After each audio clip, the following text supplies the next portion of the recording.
Please, lend me money for the hospital. Upon opening the door, there was the grandson, dragging his swollen and painful leg. He's only 6 years old. There should have been quite a distance from home to here. I was at a loss in this unusual situation. No, absolutely not. I won't lend you any money. My usually silent husband shouted angrily. At the cold response from my husband, the grandson had a look of despair. And then, my husband tried to grab the swollen leg of the grandson with red and black bruises. At 60 years old, I have finished raising my children. Even at 66, my husband Gary and I continued to spend peaceful days together, both still working. Gary is a quiet man, hardly speaking. I'm not much of a talker either, and even when we're both silent, there's no tension, rather, it's calming. We have only one child, our son. He joined the military and by the age of 35, he had risen to the rank of major. In that year, at a social event held at the base, he met Tamara and they married. Having attended an all-boys school, our son, who had no experience with women, fell head over heels for his young wife and soon they were blessed with children. Before we knew it, our grandson Scott had turned 6 and was in his final year of kindergarten.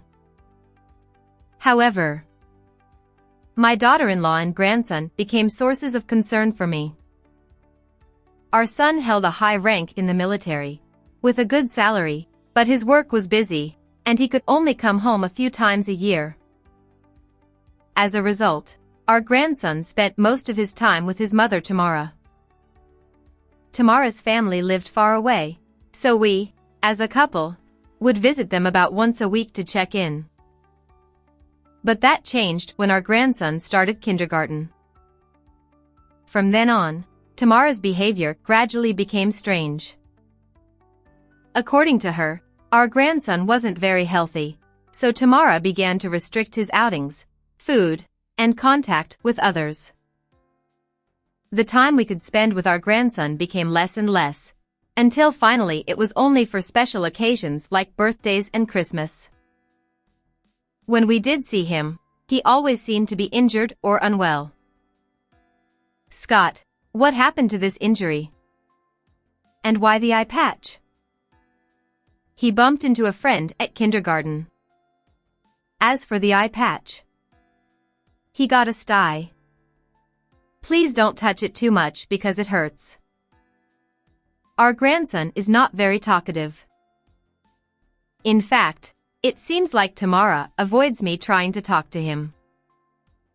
Tamara seems like a calm and ordinary woman at first glance, but when it comes to her son, she becomes like a different person. Scott, here's a pencil for you. You like these, right? It's from that superhero show. What was its name? Use it when you start elementary school. I'm sorry, but he doesn't like those kinds of things. But didn't he mention it the other day? When he was drawing. We're not watching that show anymore. Fighting and defeating. If Scott imitates that violent stuff and gets hurt again, what will you do? If we accidentally give something to our grandson without consulting Tamara, she erupts like a raging fire.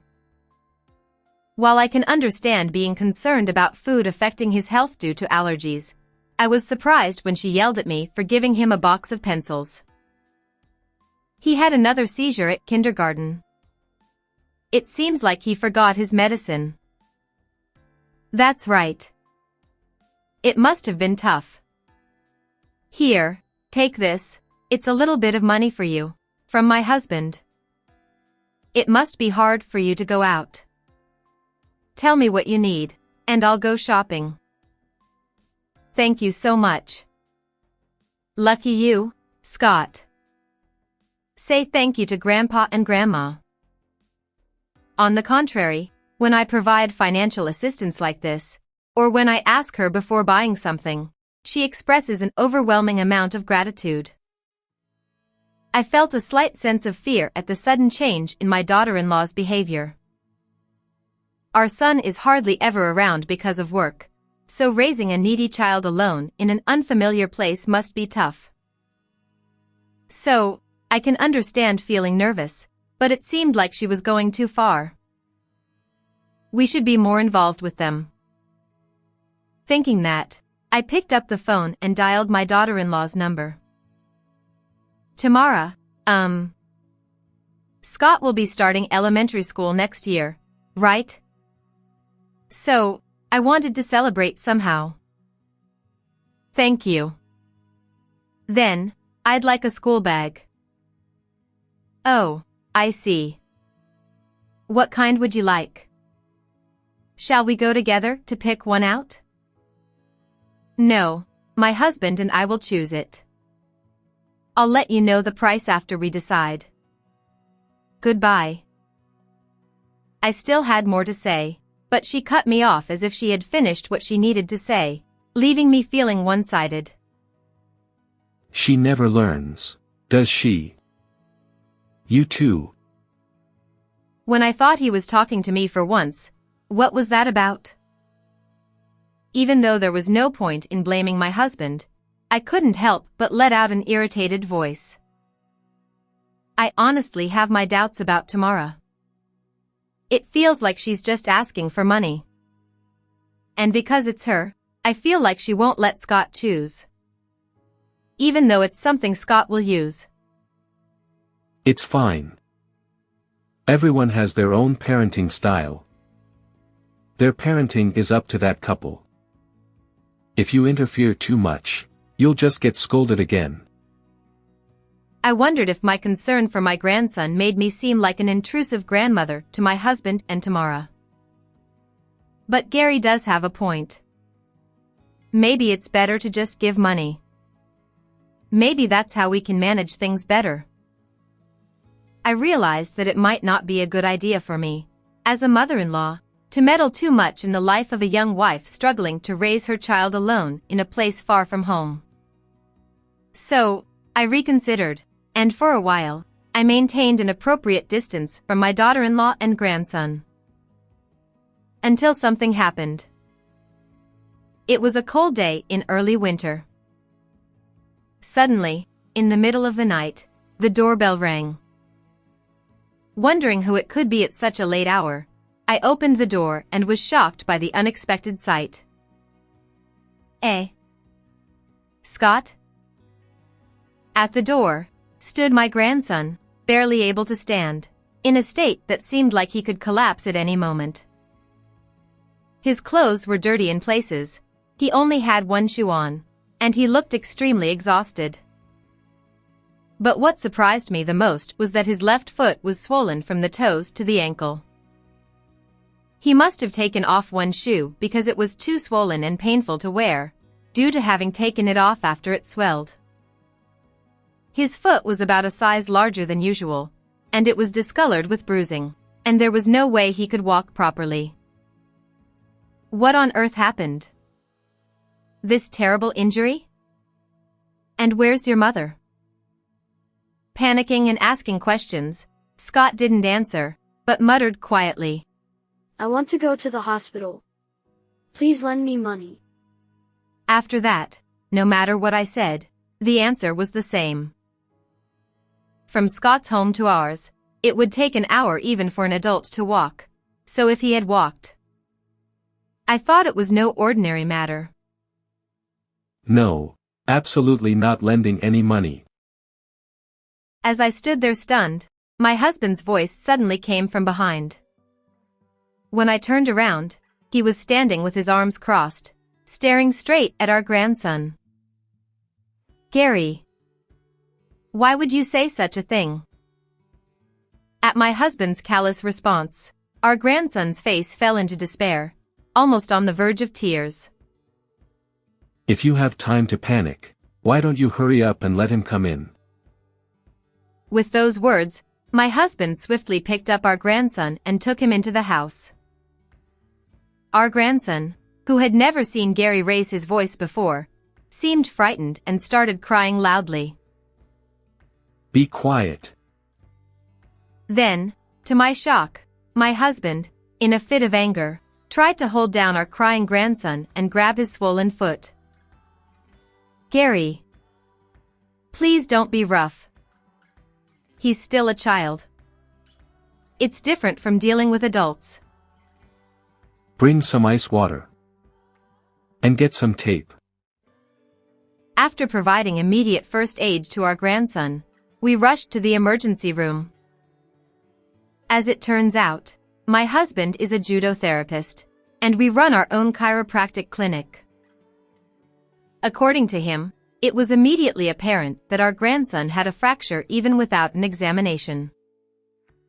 When we got x-rays at the hospital, sure enough, our grandson's foot was fractured.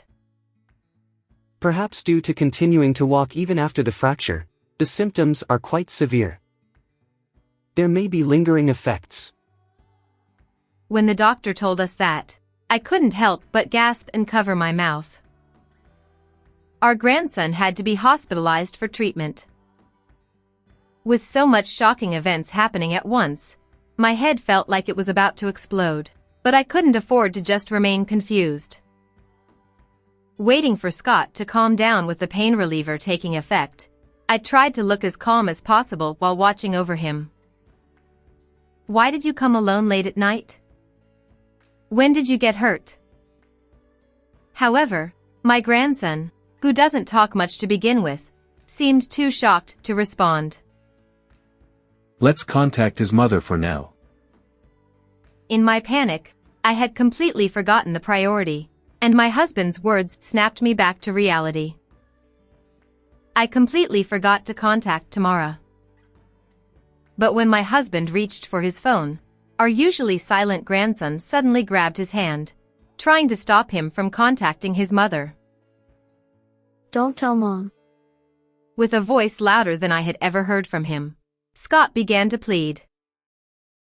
Something seemed off about my grandson. Without a word, both my husband and I sensed it instantly. All right. Let's do as Scott says. So, can you talk to Grandma and Grandpa? With a gentle voice, finally, my grandson opened up. I had a fight with Mom. She got angry and pushed me down the stairs. Eh? Tamara did that. Then what happened? My foot started getting really red and painful, but Mom fell asleep, so I ran away. I wanted to go to the hospital alone, but I didn't have any money. I was so shocked that I couldn't even speak. At the same time, suspicion towards Tamara welled up within me. Moreover, as my grandson spoke, he hunched over and trembled slightly. This fear. I don't think he's lying. After discussing with my husband, we decided not to contact Tamara ourselves. If what my grandson said was true, we couldn't send him back to his mother. However, at that moment, I still felt a sense of guilt. Was it okay to blindly believe the words of a 6-year-old and separate him from his mother? Could Tamara, who cherished her child so much, really have caused this child harm? Various questions swirled in my mind as I spent a sleepless night feeling uneasy. Eventually, Tamara contacted us the next morning. She must have noticed that her child was missing. Tamara's voice over the phone sounded very frantic. He's not here. I simply relayed that message and ended the call. I tried to be careful with my words, but since I wasn't accustomed to lying, I might have seemed suspicious. As a precaution, I also asked the hospital staff not to allow anyone other than my husband and me to visit. I'm glad we prohibited visits. Was it really the right thing to do? I feel like I'm being cruel to Tamara. I expressed my dissatisfaction to my husband, but he didn't respond. I wish he would say something comforting at times like this. I thought that, But since he's always been quiet, I swallowed my words. While my grandson was hospitalized, my husband and I took turns staying with him. One day, a doctor told me there was something concerning and led me to a private room. It was a confirmation about whether my grandson had multiple asthma attacks and allergies, as I had heard from my daughter-in-law, but for some reason, the doctor asked for further tests. Upon learning the results of the tests, my feelings of guilt disappeared instantly. At the same time, my desire to protect my grandson turned into conviction. Then, the police came to our house. Tamara's son was missing, and she reported us as suspects. We agreed to accompany them voluntarily and explained the situation to the police. After answering their questions and providing explanations, they quickly let us go home. Then, Tamara kept contacting us incessantly, demanding her son back. For some reason, she seemed convinced that we were involved. Since we didn't want the police to storm our house before we were prepared, we ignored Tamara's calls for a few days and stayed elsewhere. During this time, we consulted with certain individuals and cooperated with gathering evidence. Once we were prepared, I called Tamara. "If you're willing to admit what you've done and make amends, come to our house." "So, it was you who took my son away. I'll never forgive you." After hanging up abruptly, she immediately came to our house. "Where's Scott? Give me back my son." As soon as she arrived home, Tamara began shouting furiously. She seemed surprised for a moment when she saw her parents at our house, thinking it was just my husband and me. "Why are my parents here? What's going on?" When I told them about what you did to Scott, they came. Tamara, who never expected her parents to know, gritted her teeth. Her parents looked at her with cold eyes. "Scott is safe. I can't return him to a mother who can't have a calm conversation." When I said this calmly, Tamara seemed to understand that getting angry here would be futile and calmed down a bit. "Why is this happening? Haven't you figured it out yet?" First, we explained the sequence of events when our grandson came home and confirmed if what Scott said was true. "There's no way I would push Scott down the stairs. That kid lies all the time, you know." The daughter-in-law, who showed no remorse, crossed her arms and seemed irritated. "He's the one at fault. He said he wanted cake at his friend's birthday party, despite having allergies to eggs and wheat. Is that the reason? Did you hurt him over something like that?" "No. He ran away from home on his own. I tried to stop him. He probably tripped somewhere out of guilt, got injured, and couldn't come back." As she said that, Tamara began to cry. "He's so weak, I have to protect him. I just want to protect him, but why are you getting in the way?" To an outsider, it might seem like we were belittling a devoted mother. "He has allergies and illnesses. Yet I don't even know what he's eating or where. Do you know how hard it is?" In the end, Tamara stared at me with teary eyes. But I couldn't be swayed by emotions. I silently presented the results of my grandson's tests to Tamara. "Don't worry, he can eat anything and won't have any attacks." The test results showed that my grandson was perfectly healthy, with no chronic conditions or allergies. However, he was malnourished, had delayed physical development, and had unnatural bruises in multiple places on his body. According to the doctor, considering these results, it was possible that she was excessively interfering with the child, sometimes intentionally causing injuries and then treating them. When we were taken to the police station, we explained Tamara's usual over-interference with the child, my grandson's testimony, the circumstances that led to his hospitalization, and the diagnosis from the doctor. As a result, the police took this matter seriously and conducted further investigations. It's only a matter of time before your actions come to light. So, before it becomes a big issue, confess. Just as I was about to say that, I was startled. Tamara, who had been emotional just moments ago, suddenly had an expressionless face like a mask. Do you believe what that quack doctor says more than me, who has raised Scott for 6 years? She said this in one breath, like a machine emitting sound, and it was somehow eerie. Yes. Perhaps this was the end result of unchecked validation seeking. Do you go to such lengths to make that child seem weak just so these people call you a good mother? I showed Tamara the screen of my phone. A few days ago, I visited the kindergarten my grandson attends to gather evidence. According to conversations with other moms at the same kindergarten, Tamara regularly posts about her daily life with her grandson on social media. When I saw the content, everything clicked. On social media, Tamara portrayed herself as the epitome of a devoted mother raising a weak child.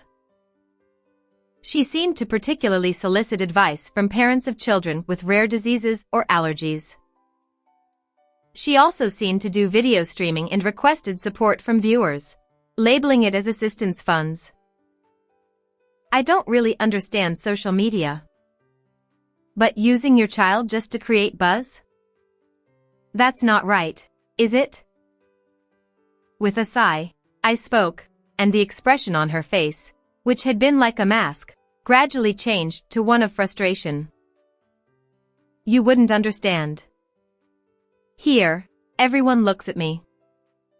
They all treat me kindly.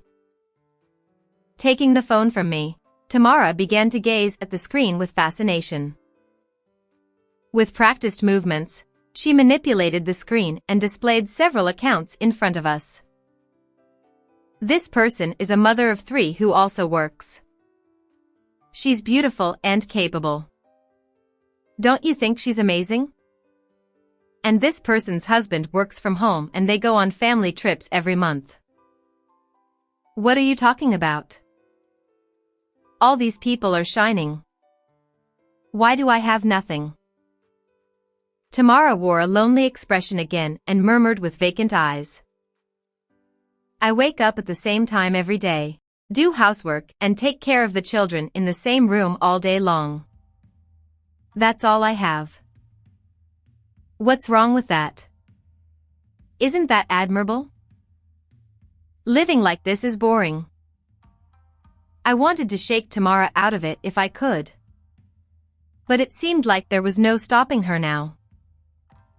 After a deep sigh, I looked into my daughter-in-law's eyes again.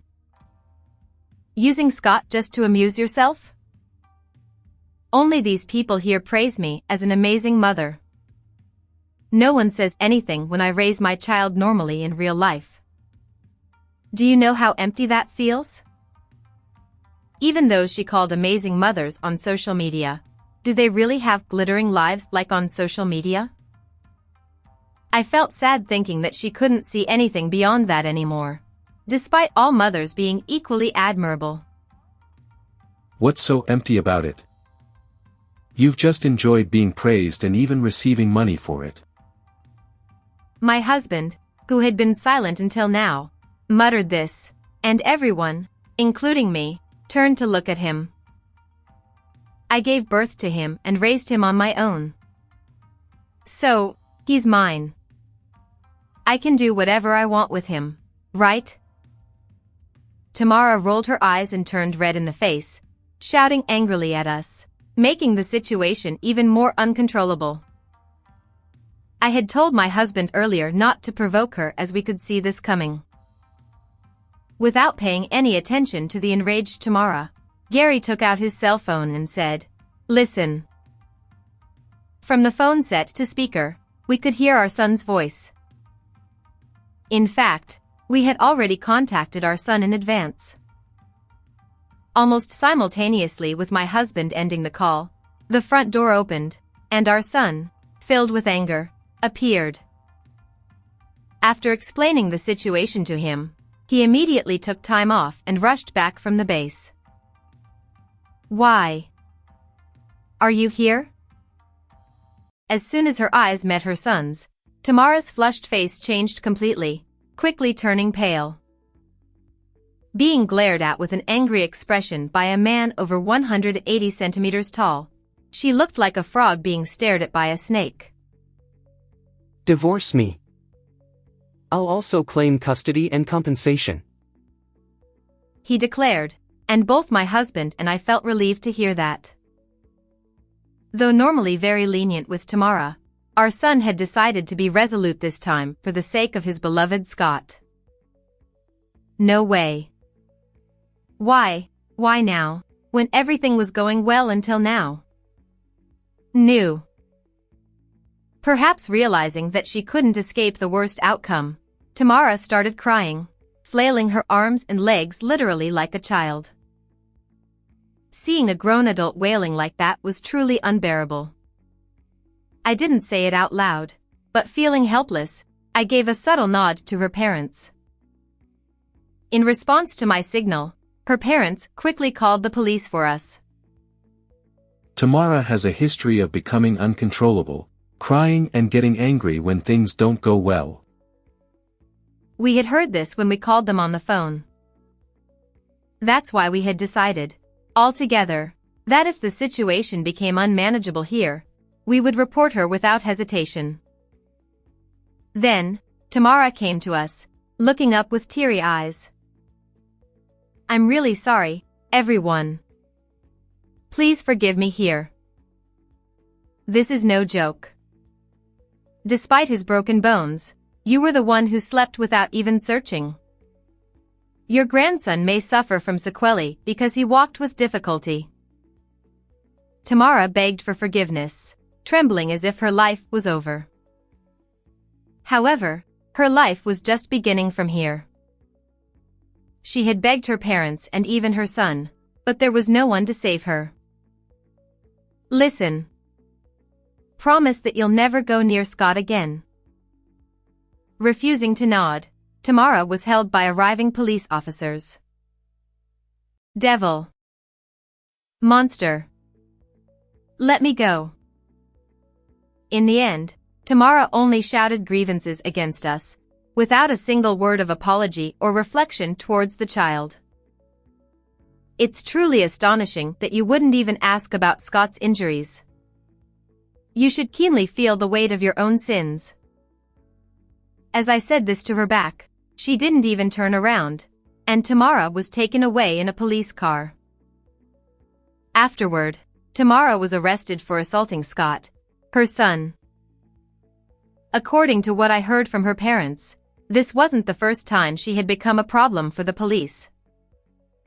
They seemed to have given up on Tamara after this incident, and now she has sold her parents' house and is living with her siblings. Rumors about Tamara spread quickly among the mom circles, and her carefully curated social media accounts were eventually deleted by the platform administrators. Even though everything disappeared so easily, why would someone cling to social media to the extent of losing family and trust? I don't understand. Our son successfully divorced Tamara and obtained custody. He's still busy as usual, so Scott stays with us while our son is away. Without any lingering after effects to worry about, Scott is growing up carefree in a life without unjust restrictions, and lately, he seems very interested in my husband's work, watching from the sidelines. Instead of hiding there, make sure you watch closely. Every time he says that, Scott happily runs to his grandfather to learn. How did you find this story? Please subscribe to the channel. Well then, see you in the next video.